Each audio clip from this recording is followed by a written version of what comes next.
Əlbəttə ki, bilirsiniz, Rusiya tərəfinin Ukraynada artıq qalib gəlmə şansı yoxdur.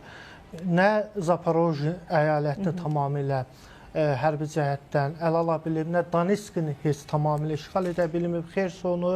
Analitiklər də deyir ki, 4 əsas bölgə, vilayət ki var, onları əldə etmək, tam işğal etmək üçün müharibəni uzun müddət davam etdirəcəklər. Əlbəttə ki, Rusiyanın əsas strateji məqsədi Kiyev üzərində tamamilə qələbə əldə etmək, orada öz hakimiyyətini qurmaq, öz nümayəndələrini orada hakimiyyətə gətirmək, tamamilə Ukraynanın Rusiyanın orbitinə salmaqdır. Rusiyanın strateji planı bundan ibarətdir. Ona görə də Donald Trumpla həyata keçirdiyi ərriyyət danışıqları demək olar ki, fiyaskoya uğrayıb. Sadəcə olaraq Qara Dənizdə və bir də enerji infrastrukturuna zərbələr endirməməklə bağlı.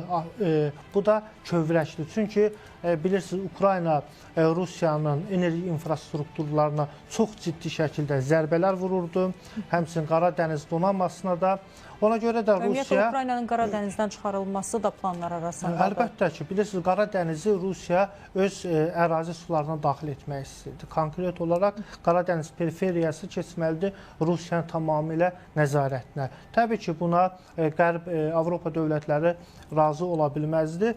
Eyni zamanda Qara Dənizdə çıxışı olan ölkələr də var ki, Türkiyə. Əlbəttə ki, Türkiyə qəti surətdə Rusiyanın Qara Dənizdə hakim mövqe olmasının əleyhinədir. Hətta Rusiyanın Ukraynanın digər liman şəhərlərini işğal etməsinin qarşısını məhz Türkiyə alıb. Bu günləri Türkiyə kifayət qədər Ukraynaya dəstək verir bütün parametrlərinə. Çünki Rusiyanın Ukraynada qalibiyyəti Türkiyənin də strateji məğlubiyyətinə gətirib çıxarar. Türkiyənin Cənubi Qafqaz və mərkəzi açılım siyasətinin qarşısını ala bilər. Yaxın şərqdə Türkiyənin mövqelərini kifayət qədər zəiflədə bilər. Və Türkiyə, Rusiya prezidentinin də ötən gündə bilirsiniz danışıqları oldu və tərəflər bir çox məsələləri müzakirə ediblər və Türkiyə öz qırmızı xəttini Rusiya tərəfinə çatdırır.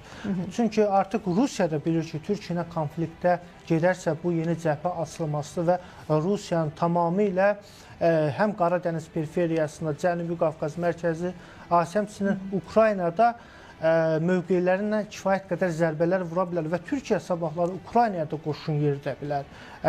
Çünki Krımla bağlı Türkiyənin hissiyatı var. Krım məsələsini daima Türkiyə gündəmə gətirir. Odessa limanının işğalına qarşıdır.